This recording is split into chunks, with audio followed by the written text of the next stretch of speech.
একটা ইসলামী দল তার ইশতেহার পড়ে দেখেন, সেকুলার দলের ইশতেহার যেমন হয় ওই দলের ইশতেহারও তেমন। ওই ইশতেহার তো বড় কিছু না, আসলে ইশতেহার তো আসলে বড় কিছু না যে শুধু ইশতেহার দেখেই কাউকে ভোট দেওয়া যায়। কিন্তু তারপরও এটার কিছু না কিছু মূল্য তো আছে, নাহলে সবাই ইশতেহার ছাপে কেন? তো ইশতেহার, আমি ইসলামের কথা বলি কিন্তু আমার ইশতেহার পুরো একটা সেকুলার দলের ইশতেহার মতো মনে হবে আগাগোড়া পড়লে।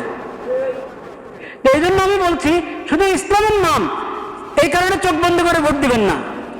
আর দলের মধ্যে ইসলামের নাম নাই, শুধু এই কারণে তাকে বলবেন না যে এর ভোট দেওয়াই যাবে না। এখানে বিবেচনা অনেক কিছু আছে। এটা তো দুঃখের বিষয় যে আমরা, আমাদের কাছে ইসলামী খেলাফত ব্যবস্থা নাই। ইসলামী খেলাফত ব্যবস্থা কায়েম করার জন্য কেউ ভোটে দাঁড়াচ্ছে না। এটা তো দুঃখের বিষয়, কষ্টের বিষয়। সেই কষ্ট তো আছে, সেই ব্যথা আছে, সেজন্য আমরা ব্যথিত।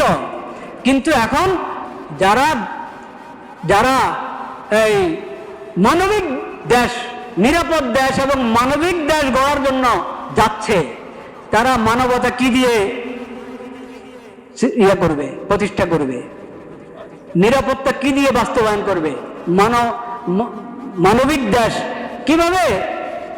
মানবতা, কোন মানবতা? পশ্চিমাদের মানবতা না ইসলামী মানবতা? তো ইসলামের কথা তো, ইসলামী মানবতার কথা আপনি বলছেন না।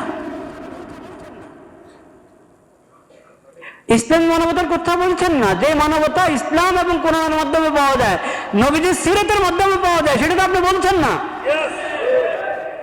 মানবিক বাংলাদেশ, নিরাপদ বাংলাদেশ, তো এটা যে কোনো সেকুলার দল বলতে পারে। এজন্য শুধু মনোগ্রামের মধ্যে কোনো আয়াত লেখা আছে, শুধু মার্কাটা আরো আকর্ষণীয়, দলের নামটা আকর্ষণীয়, এই কারণে প্রতারিত হয়ে, প্রভাবিত হয়ে ভোট অধিকার ব্যবহার করবেন না। ভোট অধিকার ব্যবহার করতে হলে আপনাকে অনেক চিন্তা ভাবনা করতে হবে, অনেক দোয়া করতে হবে আল্লাহ দরবারে, আল্লাহ আমাকে সঠিক ফয়সালা করার তৌফিক দান করো।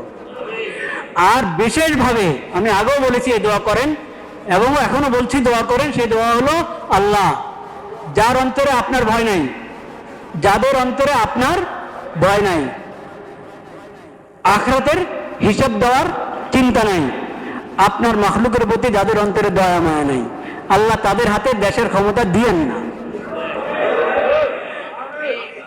যাদের অন্তরে আপনার ভয় আছে, আখিরাতে আপনার সামনে দাঁড়ায় হিসাব দিতে হবে, এই ফিকির যাদের মাথায় আছে, এবং আপনার মাখলুকের প্রতি, আল্লাহর বন্দাদের প্রতি যার অন্তরে দয়া মায়া আছে, ইয়া আল্লাহ তাদের হাতে আপনি ক্ষমতা দেন।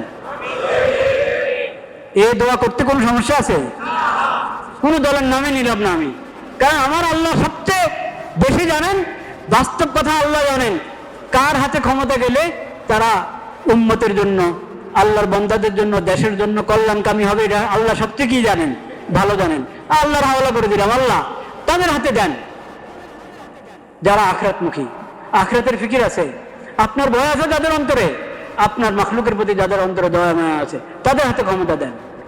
যারা আপনার ভয় তাদের অন্তরে নাই, আখিরাতে আল্লাহ আপনার সামনে দাঁড়া হিসেব দিতে হবে এই ফিকিরও তাদের নাই, আপনার মাখলুকের প্রতি দয়া মায়াও নাই, হ্যাঁ, ইয়া আল্লাহ তাদেরকে আপনি ক্ষমতা দিয়েন না। মাঝে মধ্যেই আমার অন্তরে ঘুরপাক খেতে থাকে চিন্তা, নামাজের সময় হচ্ছে কখন, কখন আযান হবে।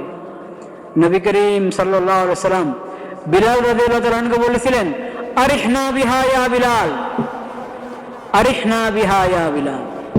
বিলাল মুয়াজ্জিন, রাসূল সাল্লাল্লাহু আলাইহি সাল্লামের কি মুয়াজ্জিন বিলাল রাদিয়াল্লাহু তাআলা। আরে আমার দিলের প্রশান্তির ব্যবস্থা করো না বিলাল, কোথায় তুমি? আমার ইমানি প্রশান্তি, দিলের প্রশান্তি, আত্মার প্রশান্তির ব্যবস্থা করো, আযান দাও, নামাজ আদায় করি, তাইলে তো আমি শান্ত হব, তৃপ্ত হব, আত্মার প্রশান্তি অর্জন হবে। আরিহনা বিহা, আযানের মাধ্যমে, সালাতের মাধ্যমে আমাদের রাহাত, আমাদের শান্তি, প্রশান্তির ব্যবস্থা করো।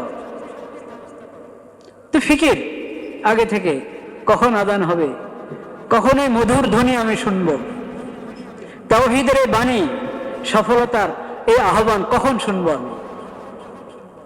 প্রস্তুত, আগে থেকে মানসিকভাবে প্রস্তুত। অজু করে নিজে প্রস্তুত হচ্ছে, অজু করছে, উদাসীনতার অজু নয়, পবিত্রতার অজু, পবিত্রতার অজু। শুধু পরিচ্ছন্নতার অজু নয়, পরিচ্ছন্নতা এবং পবিত্রতার অজু। শুধু নাপাকি দূর করার অজু নয়, নিজের গুনাহ পাপ সব কিছু ধুয়ে মুছে তওবা করে অজুর সঙ্গে তওবা।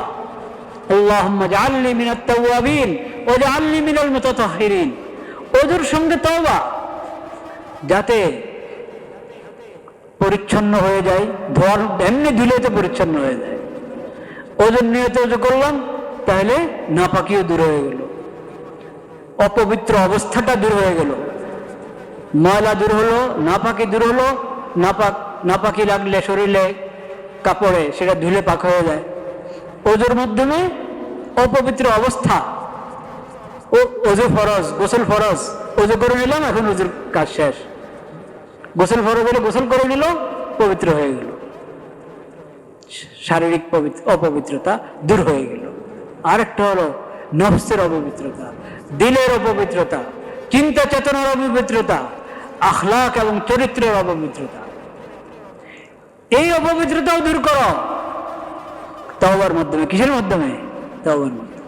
মুমিনের ওজুর সঙ্গে তওবা হয়। ওজুর পরের দোয়াই তো আশহাদু আল্লা ইলাহা ইল্লাল্লাহ ওয়া আশহাদু আন্না মুহাম্মাদান আবদুহু ওয়া রাসূলুহু। আরেকটি দোয়া আছে কোন কোন বর্ণনায়, আল্লাহুম্মা জাআলনি মিনাত তাওয়াবিন ওয়া জাআলনি মিনাল মুতাতাহহিরিন। আল্লাহ, আপনি আমাকে তওবাকারীদের অন্তর্ভুক্ত করেন, আমাকে পবিত্র লোকদের অন্তর্ভুক্ত করেন। তো অজু এইভাবে মসজিদের দিকে আসছে, আল্লাহকে স্মরণ করে, আল্লাহকে হাজির নাজির রেখে মসজিদের দিকে আসছে। এক কদম উঠাচ্ছে, এক নেকি লেখা হচ্ছে, এক কদম উঠাচ্ছে, নামাচ্ছে, গুনাহ মাফ হচ্ছে। প্রতি কদমে নেকি হচ্ছে, প্রতি কদমে গুনাহ মাফ হচ্ছে। এইভাবে মসজিদে আসলো। মসজিদে এসে সময় যদি থাকে, নামাজের সময় হয়, তাহিয়াতুল মসজিদ, মাকরুহ সময় না হলেই নামাজের সময়, তাহিয়াতুল মসজিদ পড়লো, তাহিয়াতুল মসজিদ পড়ে বসলো, আরো নফল পড়লো, জিকির করতে থাকলো, তেলাওয়াত করতে থাকলো। এমনকি এমনি বসে আছে নামাজের অপেক্ষায়, যতক্ষণ নামাজের অপেক্ষা আছে ততক্ষণ নামাজের মধ্যে আছে। নামাজ আদায় করলো, যতক্ষণ নামাজে আছে, তাকবীরে তাহরিমা শুরু হলো, তাকবীরে তাহরিমা থেকে সালাম পর্যন্ত যতক্ষণ সে নামাজে আছে ততক্ষণ সে আল্লাহর সঙ্গে কথার মধ্যে লিপ্ত আছে, আল্লাহর সঙ্গে ব্যস্ত। আল্লাহর সঙ্গে একান্ত কথা চলছে মুসল্লির নামাজের মধ্যে। ইউনাজি রব্বাহু, ইউনাজি রব্বাহু, একান্ত ভাবে, একবারে ঘনিষ্ঠ ভাবে আল্লাহর সঙ্গে কথা চলছে মুসল্লির যতক্ষণ সে নামাজে আছে। ওয়া আখিরু দাওয়ানা আনিল হামদুলিল্লাহি রাব্বিল আলামিন।